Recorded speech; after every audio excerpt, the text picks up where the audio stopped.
चलिए सर, अब हम लोग पढ़ते हैं सेकंड कॉन्सेप्ट जिसका नाम है फोटो इलेक्ट्रिक इफेक्ट। ये देखिए, ये सेकंड फिनोमेना है इलेक्ट्रोमैग्नेटिक रेडिएशन का, जो ये शो करता है कि इलेक्ट्रोमैग्नेटिक रेडिएशन का पार्टिकल नेचर होता है। और इस इफेक्ट को ऑब्जर्व किया है हर्ज ने इन 1887 में। उन्होंने बोला कि कुछ ऐसे मेटल होते हैं, in certain metal outermost electron are loosely bound. मतलब कुछ ऐसे मेटल होते हैं जिनके आउटर मोस्ट इलेक्ट्रॉन बहुत ही लूजली बाउंड होते हैं, मतलब बहुत ही वीक फोर्स से बंधे हुए होते हैं। मतलब कुछ मेटल में इलेक्ट्रॉन बहुत ही वीक फोर्स से बंधे हुए होते हैं, मतलब उनको निकालना आसान होता है।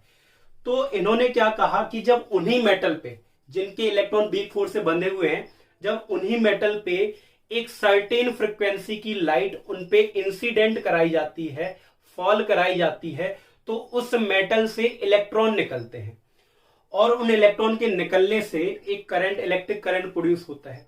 और इसी इफेक्ट को बोला गया फोटो इलेक्ट्रिक इफेक्ट। जो इलेक्ट्रॉन निकलते हैं उन्हें फोटो इलेक्ट्रॉन बोला गया, और जो करंट प्रोड्यूस होता है उसे फोटो इलेक्ट्रिक करंट बोला गया। कैसे, जरा ध्यान से देखिए। ये आपके सामने एक मेटल प्लेट दिख रही है जिनके अंदर ये जो इलेक्ट्रॉन है वो बहुत ही लूजली बाउंड है इसको, और एक ये कलेक्टर प्लेट है, इसको हमने एक बैटरी से कनेक्ट कर रखा है। जरा ध्यान से देखिए, इसको नेगेटिव टर्मिनल और इसको पॉजिटिव टर्मिनल से। तो जब मेटल की प्लेट पे लाइट को फॉल कराया गया, आप सभी को पता है लाइट किसके फॉर्म में आती है, फोटोन के फॉर्म में, पैकेट्स के फॉर्म में। तो जब मेटल के सरफेस पे लाइट को इंसिडेंट कराया गया तो मेटल के सरफेस से क्या निकलने लगे, इलेक्ट्रॉन। क्या निकलने लगे सर, इलेक्ट्रॉन निकलने लगे। मेटल के सरफेस से इलेक्ट्रॉन निकलने लगे, और इस इलेक्ट्रॉन की वजह से ही करंट क्या होने लगा सर, प्रोड्यूस। इलेक्ट्रॉन यहां से यहां मूव करने लगे और एक सर्किट बन गया जिसमें करंट प्रोड्यूस होने लगा। फिर से देखिए, जब इस मेटल के सरफेस पे एक पर्टिकुलर फ्रिक्वेंसी की लाइट इंसिडेंट कराई गई, या पर्टिकुलर एनर्जी के फोटोन को इंसिडेंट कराया गया, फॉल कराया गया, तो इस मेटल के सरफेस से क्या निकली, इलेक्ट्रॉन। और इन्हीं इलेक्ट्रॉन को फोटो इलेक्ट्रॉन बोलते हैं। और इन इलेक्ट्रॉन की वजह से जो करंट प्रोड्यूस हुआ उसे फोटो इलेक्ट्रिक करंट, और इस इफेक्ट को फोटो इलेक्ट्रिक इफेक्ट। तो इस डेफिनेशन को हम ऐसे बोल सकते हैं, when a light of certain frequency. अभी इस फ्रिक्वेंसी का मतलब बताएंगे कि सर्टेन क्यों लिखा मैंने। When a light of certain frequency fall on this metal, जब इन्हीं मेटल पे गिरते हैं तो इलेक्ट्रॉन रिमूव होते हैं, इलेक्ट्रॉन निकलते हैं उससे, जिससे इलेक्ट्रिसिटी कैन बी प्रोड्यूस, जिससे इलेक्ट्रिसिटी प्रोड्यूस होती है। और इस इफेक्ट को फोटो इलेक्ट्रिक इफेक्ट बोलते हैं। या आप एक तरीके से एक डेफिनेशन और लिख सकते हैं अगर लिखना चाहें, when a photon of sufficient energy is incident या hit on the metal surface, then the electron from the metal surface comes out and which produce electric current, and this effect is called photo electric effect. चाहे तो लिख सकते हैं आप, ठीक है। तो आपको समझ में आया, जब किसी मेटल सरफेस पे लाइट गिरती है पर्टिकुलर फ्रिक्वेंसी की तो उससे इलेक्ट्रॉन निकलते हैं, और इलेक्ट्रॉन के निकलने से करंट प्रोड्यूस हो जाता है अगर इस तरफ का हम सर्किट बना दें, इस तरीके का। क्लियर है? चलिए सर, अब कुछ ऑब्जर्वेशन पढ़ लेते हैं इस इफेक्ट के बारे में। क्या सर किसी भी फ्रिक्वेंसी की लाइट डाल दो और इलेक्ट्रॉन निकल जाएंगे? नहीं। फिर से सुन लो, सर्टेन फ्रिक्वेंसी मैंने इसीलिए लिखा कि हर मेटल के लिए एक पर्टिकुलर फ्रिक्वेंसी होती है, अगर आप उतनी फ्रिक्वेंसी की लाइट डालोगे तभी इलेक्ट्रॉन निकलेंगे। अगर उससे कम फ्रिक्वेंसी की लाइट डालोगे तो वहां से इलेक्ट्रॉन निकलेंगे नहीं। जैसे अगर हम कह दें कहीं मेले में जाने के लिए मान लो 50 रुपए किराया है, आप अगर उससे कम रुपए लेके जाओ तो आप मेले में एंट्री नहीं कर सकते। पर अगर आप 50 रुपए या 50 से ज्यादा लेके जाओ तो आप मेले में एंट्री कर सकते हो। मतलब मेले में जाने के लिए मिनिमम कितने रुपए चाहिए? 40 रुपए। तो ऐसे ही इलेक्ट्रॉन को निकालने के लिए हर मेटल में इलेक्ट्रॉन को निकालने के लिए पर्टिकुलर फ्रिक्वेंसी ऑफ लाइट की जरूरत होती है। उस मिनिमम फ्रिक्वेंसी को हम लोग बोलते हैं थ्रेशोल्ड फ्रिक्वेंसी। क्लियर है? Minimum frequency required to show photo electric effect. हर मेटल के लिए एक पर्टिकुलर फ्रिक्वेंसी होती है, वो मिनिमम फ्रिक्वेंसी होती है। अगर उस फ्रिक्वेंसी से कम की लाइट इंसिडेंट करा दी तो कोई इफेक्ट शो नहीं होगा, कोई इलेक्ट्रॉन नहीं निकलेगा। क्लियर है? तो जिस मिनिमम फ्रिक्वेंसी की लाइट इंसिडेंट कराने पर इलेक्ट्रॉन निकलते हैं उस मिनिमम फ्रिक्वेंसी को थ्रेशोल्ड फ्रिक्वेंसी बोलते हैं, जिसे हम लोग म्यू नॉट से डिनोट करते हैं। क्लियर है सर? बिल्कुल। और इलेक्ट्रॉन कितने निकलेंगे ये डिपेंड करता है कि लाइट की फ्रिक्वेंसी कितनी है। सॉरी, इलेक्ट्रॉन कितने निकलेंगे ये डिपेंड करता है कि लाइट की इंटेंसिटी कितनी है। Intensity of light. लाइट की जितनी ज्यादा इंटेंसिटी होगी उतने ज्यादा फोटो इलेक्ट्रॉन निकलेंगे। कहने का मतलब है कि जितने ज्यादा फोटोन गिरेंगे उतने ही ज्यादा उतने ही ज्यादा इलेक्ट्रॉन इसमें निकलेंगे। आ गया नहीं आ गया? और एक चीज और, फोटोन हिट करता है और इलेक्ट्रॉन निकलता है, इसके बीच में जो समय होता है वो पता है, बिल्कुल नैनो सेकंड से भी, मतलब फोटोन गिरा इलेक्ट्रॉन निकलता है, कोई टाइम नहीं लगता उसके बीच में। फोटोन हिट इलेक्ट्रॉन निकल गया, फोटोन हिट इलेक्ट्रॉन निकल गया, कोई भी टाइम उसके बीच में नहीं लगता। आ गया नहीं आ गया? तो ये 3 ऑब्जर्वेशन। ऐसा नहीं है कि किसी भी फ्रीक्वेंसी की लाइट आप इंसिडेंट करा दो और फोटो इलेक्ट्रिक इफेक्ट दिख जाए, नहीं। हर मेटल के लिए एक मिनिमम वैल्यू होती है फ्रीक्वेंसी की, उसी वैल्यू पे अगर लाइट इंसिडेंट कराओगे या उससे ज्यादा की तो ही उस मेटल में फोटो इलेक्ट्रिक इफेक्ट होगा। उस फ्रीक्वेंसी को थ्रेशोल्ड फ्रीक्वेंसी बोलते हैं। क्लियर है? और जितनी ज्यादा फोटोन भेजोगे, जितनी ज्यादा इंटेंसिटी बढ़ाओगे लाइट की, उतने ही ज्यादा इलेक्ट्रॉन निकलेंगे। आ गया नहीं आ गया सर? बिल्कुल। और अगर इलेक्ट्रॉन की स्पीड बढ़ानी है तो फ्रीक्वेंसी बढ़ा दो। फ्रीक्वेंसी बढ़ाने पर क्या होता है? फ्रीक्वेंसी बढ़ाने पर kinetic energy of electron increase हो जाती है। ठीक है, लाइट की फ्रीक्वेंसी जितनी ज्यादा होगी इलेक्ट्रॉन की काइनेटिक एनर्जी भी उतनी ज्यादा होगी। चलिए सर, अब हम लोग पढ़ते हैं फोटो इलेक्ट्रिक इफेक्ट का एक्सप्लेनेशन, जिसको आइंस्टीन ने बहुत ही अच्छे से समझाया हुआ है। क्लियर है? चलिए सर अब समझते हैं, ध्यान से देखिए। चलिए सर, हम लोग एक वर्ड के बारे में पढ़ लेते हैं एक्सप्लेनेशन से पहले, जिसका नाम है बर्क फंक्शन। बर्क फंक्शन एक टाइप की एनर्जी है बेटा। क्या है? एनर्जी। और ये बिल्कुल थ्रेशोल्ड फ्रीक्वेंसी के जैसे ही। थ्रेशोल्ड फ्रीक्वेंसी क्या थी सर? वो मिनिमम फ्रीक्वेंसी ऑफ लाइट जिसपे इलेक्ट्रॉन का निकलना स्टार्ट होता है। ऐसे ही सर, वो मिनिमम एनर्जी की वैल्यू जिसपे इलेक्ट्रॉन का निकलना स्टार्ट हो, उसी एनर्जी को क्या बोलते हैं? Work function. मतलब मेटल के आउटर सरफेस से इलेक्ट्रॉन को निकालने के लिए जो मिनिमम एनर्जी चाहिए होती है उसे क्या बोलते हैं? Work function. क्या? It is the minimum energy required to remove क्या बेटा? इलेक्ट्रॉन फ्रॉम मेटल, या फ्रॉम मेटल सरफेस भी आप बोल सकते हो। इस कॉल्ड क्या? बर्क फंक्शन। इसका फॉर्मूला होता है बेटा W is equal to H nu naught, और यहाँ पे न्यू नॉट आप लोग पढ़ ही चुके हैं, थ्रेशोल्ड फ्रीक्वेंसी। फॉर्मूला याद रखिएगा क्योंकि न्यूमेरिकल में हम लोग इसका यूज करेंगे। इसको हम लोग ऐसे भी लिख सकते हैं, बताइए क्या? न्यू नॉट का क्या हो जाएगा? C upon lambda not. Sir lambda naught क्या हो जाएगा? Threshold wavelength.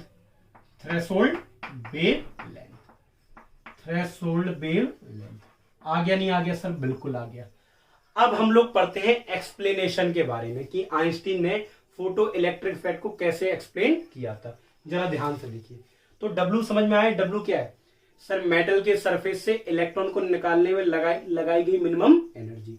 मतलब अगर आपको इलेक्ट्रॉन को मेटल के सरफेस से निकालना है तो इतनी एनर्जी तो आपके पास होनी ही चाहिए। इससे कम होगी तो इलेक्ट्रॉन वो नहीं निकलेगा, और अगर ज्यादा होगी तो इलेक्ट्रॉन निकल जाएगा। इस बात को याद। ये क्या है? वो एनर्जी जो किसी मेटल के सरफेस से इलेक्ट्रॉन को निकालने में लगती है। चलिए अब क्या पढ़ते हैं? Explanation of photo electric effect. चलिए सर, अब हम लोग पढ़ते हैं explanation of photo electric effect, जिसको एक्सप्लेन किया है आइंस्टीन ने। उन्होंने बोला है कि जब हम एक ई एनर्जी की लाइट को किसी मेटल के सरफेस में इंसिडेंट कराते हैं तो क्या ऑब्जर्वेशन होते हैं। आप सभी को पता है कि अगर किसी मेटल के सरफेस से इलेक्ट्रॉन को निकालना है तो आपको कितनी एनर्जी चाहिए? W। कितनी चाहिए? W। तो यहां पे सर 3 तरीके के केस ऑब्जर्व होंगे। 3 केस ऑब्जर्व होंगे। पहला केस, अगर लाइट की एनर्जी कितनी है? E। अगर लाइट की एनर्जी इलेक्ट्रॉन को निकालने में लगाई गई एनर्जी W से कम है तो कोई भी इलेक्ट्रॉन नहीं निकलेगा। जब कोई इलेक्ट्रॉन नहीं निकलेगा तो कोई भी फोटो इलेक्ट्रिक इफेक्ट ऑब्जर्व नहीं होगा। No photo electric effect observe. अगर आप W एनर्जी से कम एनर्जी की लाइट इंसिडेंट कराओगे तो इलेक्ट्रॉन ही नहीं निकलेगा, और इलेक्ट्रॉन नहीं निकलेगा तो कोई फोटो इलेक्ट्रिक इफेक्ट ऑब्जर्व नहीं होगा। Case second. केस क्या बेटा? सेकंड, अगर लाइट की एनर्जी उतनी ही है जितनी इलेक्ट्रॉन को निकालने में लगेगी, अगर लाइट की एनर्जी W के बराबर है तो इलेक्ट्रॉन तो निकलेगा, सिर्फ इलेक्ट्रॉन निकलेगा ही। Electron can just remove from metal surface.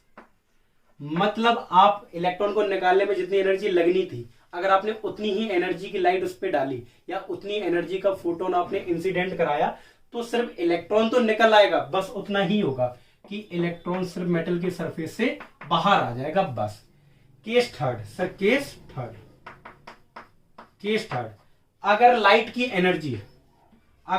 Energy ज्यादा है, तो यहां पे सर बेटा एक केस बनेगा, जरा ध्यान से देखना। अगर लाइट की एनर्जी ज्यादा है इलेक्ट्रॉन को निकालने में लगाई गई एनर्जी से, अगर आपको कोई एक्स्ट्रा रुपए दे दे, मान लो कॉपी को खरीदने के लिए 50 रुपए चाहिए और आपको घर वाले 100 रुपए दे दें, तो एक बात बताओ, 3 केस बनते हैं। आपको मान लो कॉपी खरीदनी है, मतलब इलेक्ट्रॉन निकालने, कॉपी इलेक्ट्रॉन है, तो पापा ने, अगर आपको कॉपी आ रही है 50 रुपए की, अगर पापा ने आपको 50 रुपए से कम दिए तो कुछ हो पाएगा? कुछ नहीं हो पाएगा पापा, कुछ नहीं हो पाएगा। और अगर 50 रुपए ही दे दिए तो सिर्फ एक ही चीज होगी सर, हम कॉपी खरीद पाएंगे। और अगर 50 रुपए से ज्यादा दे दिए तो बल्ले बल्ले हो जाएगी, मतलब कॉपी भी आ जाएगी और फिर कुछ खा भी लोगे, दौड़ मतलब घूम भी लोगे आराम से। तो बस वही होता है कि अगर लाइट की एनर्जी मतलब इलेक्ट्रॉन को निकालने में जितनी एनर्जी चाहिए उससे कम है तो कुछ नहीं होगा, अगर बराबर है तो इलेक्ट्रॉन सिर्फ निकल आएगा। और अगर ज्यादा है, अगर लाइट की एनर्जी ज्यादा है, E is greater than W, तब क्या होता है, इसमें से कुछ एनर्जी किसमें खर्च हो जाती है? इलेक्ट्रॉन को निकालने में। कितनी? W। और कुछ एनर्जी इलेक्ट्रॉन को दे दी जाती है in the form of kinetic energy. तो ये क्या है बेटा? एनर्जी ऑफ फोटोन, या फिर एनर्जी ऑफ इंसिडेंट लाइट भी आप बोल सकते हो। ठीक है, यहां पे W क्या है? वर्क फंक्शन, या फिर आप कह सकते हो कि इलेक्ट्रॉन को निकालने में लगाई गई एनर्जी। और काइनेटिक, ये है काइनेटिक एनर्जी ऑफ इलेक्ट्रॉन। कहने का मतलब है कि इलेक्ट्रॉन को निकालने में मान लो हमें 50 जूल चाहिए। कितने चाहिए? 50 जूल। और हमने 100 जूल की लाइट को इंसिडेंट कराया, तो बताओ क्या होगा? सर 100 जूल की लाइट को इंसिडेंट कराया, इसका मतलब है कि 50 जूल तो इलेक्ट्रॉन को निकालने में खर्च हो जाएगी और बची 50 जूल इलेक्ट्रॉन को दे देंगे in the form of kinetic energy. Clear है? अगर मान लो आपने 200 जूल की लाइट को इंसिडेंट कराया, तो सर उसमें से 50 जूल एनर्जी इलेक्ट्रॉन को निकालने में खर्च होगी, बची 150 जूल इलेक्ट्रॉन को काइनेटिक एनर्जी के फॉर्म में दे दी जाएगी। और मान लो आपने 25 जूल की लाइट को इंसिडेंट कराया, कुछ नहीं होगा सर, कुछ नहीं होगा। और 50 जूल की लाइट को इंसिडेंट कराया, तो सर इलेक्ट्रॉन सिर्फ निकलेगा, इलेक्ट्रॉन की काइनेटिक एनर्जी उस समय 0 होगी। तो ये चीज समझ में आई सर? बिल्कुल। ये एनर्जी ऑफ फोटोन। अगर मान लो फोटोन की फ्रीक्वेंसी म्यू है, तो एनर्जी ऑफ फोटोन कितना होगा? h mu. और वर्क फंक्शन का फॉर्मूला तो मैं बता ही चुका हूं, h न्यू नॉट। और काइनेटिक एनर्जी का हाफ mv स्क्वायर। ठीक है सर, इसको हम लोग ऐसे लिख सकते हैं, h nu minus h nu naught equal to half mv square. आप इससे h कॉमन ले लें, न्यू माइनस न्यू नॉट और हाफ mv स्क्वायर। ये आपकी आ गई फोटो इलेक्ट्रिक इक्वेशन। ठीक है, कोई दिक्कत? इसको चाहो तो आप ऐसे भी लिख सकते हो, 1 upon lambda minus 1 upon lambda naught is equal to half mv square. यहाँ पे m है बेटा मास ऑफ इलेक्ट्रॉन और b is the velocity of electron, और म्यू है फ्रीक्वेंसी ऑफ लाइट, और न्यू नॉट है थ्रेशोल्ड फ्रीक्वेंसी। आ गया नहीं आ गया?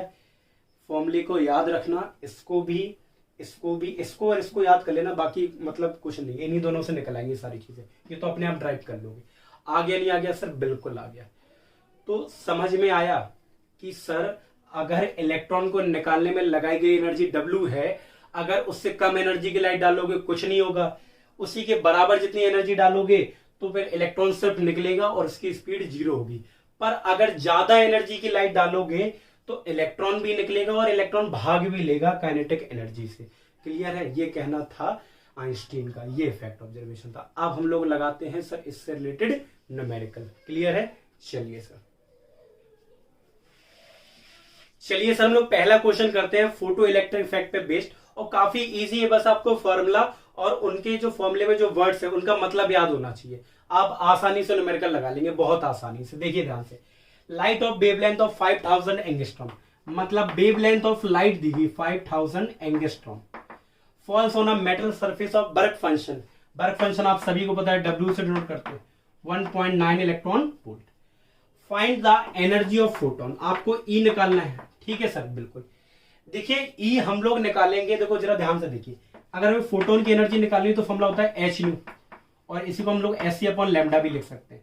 पर इस फॉर्मूले से जो एनर्जी निकलती है उसकी यूनिट जूल आती है।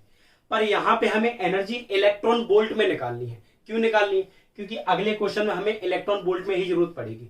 ऐसा कोई दिक्कत नहीं है, जूल में निकाल दो, पर इलेक्ट्रॉन वोल्ट में निकालोगे तो आसान हो जाएगा क्वेश्चन।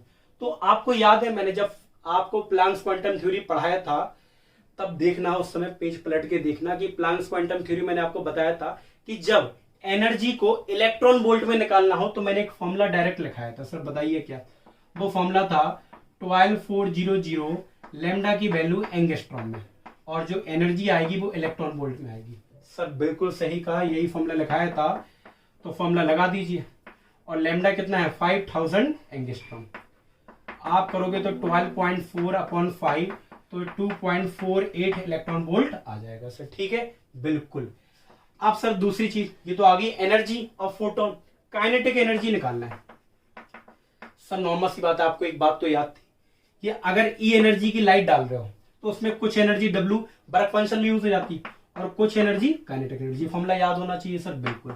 हमें निकालना है काइनेटिक एनर्जी, तो ई माइनस डब्ल्यू। ई कितना है बेटा? 2.48 और डब्ल्यू कितना है? 1.9 इलेक्ट्रॉन वोल्ट। ठीक है, आप जब दोनों को माइनस करोगे तो काइनेटिक एनर्जी आ जाएगी 0.58 इलेक्ट्रॉन वोल्ट। क्लियर है सर? बहुत ही आसान क्वेश्चन है, ऐसे ही क्वेश्चन पेपर में पूछे जाएंगे और आप आसानी से लगा सकते हो। क्लियर है सर? एक क्वेश्चन हम लोग और करेंगे, इसके बाद ये फोटो इलेक्ट्रिक इफेक्ट भी खत्म। क्लियर है सर? चलिए सर, अब हम लोग सॉल्व करते हैं सेकंड क्वेश्चन।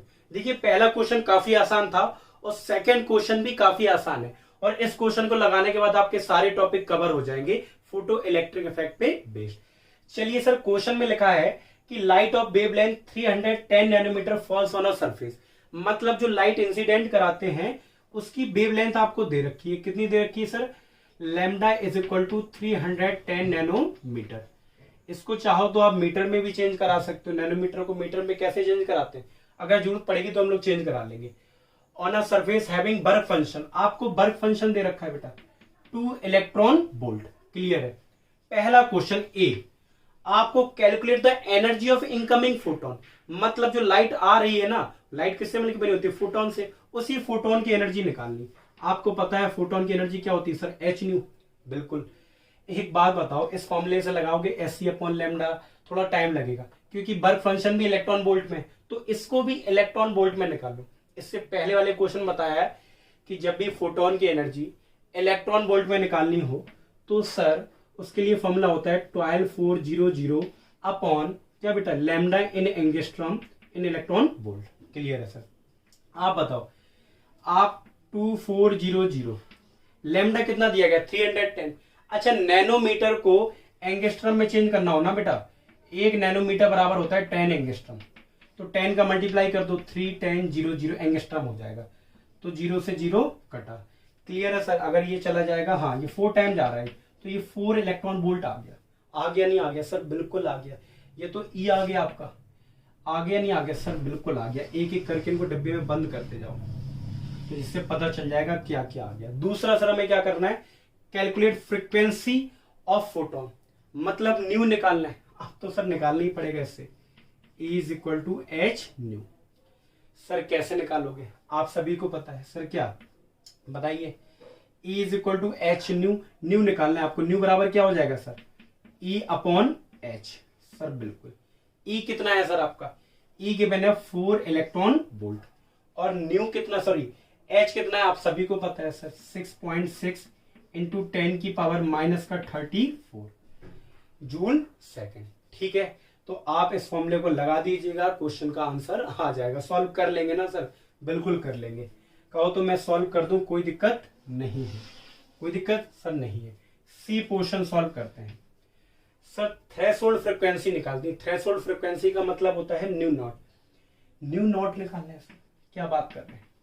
ये कहां से निकालते हैं? ये याद करो, वर्क फंक्शन के फॉर्मूले में होता है sir, W is equal to H nu naught. यही तो होता है सर। तो न्यू नॉट कैसे निकलेगा सर? न्यू नॉट बराबर हो जाएगा W अपॉन एच। हो गया नहीं हो गया सर? बिल्कुल। W कितना है? 2 इलेक्ट्रॉन वोल्ट।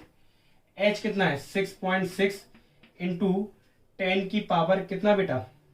10 की पावर माइनस 34। पर एक बात को याद रखो सर, क्या ये तो सर आपको एच दिया गया जूल में और ये इलेक्ट्रॉन वोल्ट में, ये तो नाइंसाफी होगी, इसको भी जूल में करना पड़ेगा। एक इलेक्ट्रॉन वोल्ट बराबर कितने जूल होते हैं सर? 1.6 into 10⁻⁻19 joule. मल्टीप्लाई कर दो। आप कुछ लोग कह रहे हैं सर क्वेश्चन ज्यादा लगाने से ज्यादा तो उसमें यूनिट का दिक्कत है। फिर से सुनना, डब्ल्यू की वैल्यू इलेक्ट्रॉन वोल्ट थी, हमने जूल में कर दी क्योंकि एच की वैल्यू किसमें थी सर? जूल में। तो दोनों जूल में हो गए। अब सॉल्व कर दो आप इसको। 2 इंटू 1.6 3.2, 3.2 अपॉन 6.6 कितना हो जाएगा? लगभग सर ये होगा 0.48। और आप इसको सॉल्व करोगे पावर को, -34 ऊपर चला जाएगा, ये हो जाएगा सर 10 14 15, 10 की पावर प्लस 15। ठीक है, और म्यू की यूनिट होती है सेकंड इनवर्स। ठीक है, आ गया नहीं आ गया सर? बिल्कुल आ गया। इसको सॉल्व कर लेना, नहीं तो कहो तो मैं सॉल्व कर दूं, हम नहीं करेंगे, आप कर लीजिएगा। ठीक है, आखिरी में कर देंगे अगर टाइम मिला। अब क्वेश्चन क्या है? डी, काइनेटिक एनर्जी निकालनी है। सर आप सभी को पता है काइनेटिक एनर्जी निकालने के लिए फॉर्मूला होता है हाफ mv²। यहाँ ना तो वेलोसिटी दी गई ना मास दी गई, तो फिर सर हम लोग को पता है कि ई एनर्जी की लाइट है तो W प्लस काइनेटिक एनर्जी एक फॉर्मूला ये भी होता है। पता है नहीं पता है? तो काइनेटिक एनर्जी का फॉर्मूला क्या हो जाएगा सर? E minus W. ई गिवन है सर, ई गिवन है, बिल्कुल गिवन है, 4 electron volt minus W 2 electron volt. तो 2 इलेक्ट्रॉन वोल्ट क्या आ गई? Kinetic energy. कोई दिक्कत है क्या सर? बिल्कुल भी कोई दिक्कत नहीं है सर। इसको सॉल्व कर दो, नहीं तो नाइंसाफी हो जाएगी। चलिए सर सॉल्व कर लेते हैं सर। ठीक है, देखो यहाँ पे 440 अपॉन 66 और ये ऊपर पहुंच जाएगा 10 की पावर 34। आप इसको सॉल्व करोगे तो 0.64 जा 24 6 5 जा 30। देखो 0.6 इंटू 34 समथिंग आ जाएगा ये। ठीक है, और इसकी यूनिट बेटा क्या होगी? Second inverse. ठीक है, कोई दिक्कत? चलिए, तो इस तरीके के क्वेश्चन, इसमें एक ही क्वेश्चन मैंने बहुत सारी चीजें पूछ ली, आप निकाल सकते हो। अगर मान लो इसमें वेलोसिटी ऑफ इलेक्ट्रॉन पूछ दे तो काइनेटिक एनर्जी निकाल ली, हाफ mv² लगा देना। मास ऑफ इलेक्ट्रॉन आपको पता होगा, काइनेटिक एनर्जी पता है, इलेक्ट्रॉन की वेलोसिटी निकल आएगी। आगे नहीं आगे, इससे ज्यादा खतरनाक क्वेश्चन नहीं आएंगे। क्लियर है? चलिए सर अब खत्म करते हैं।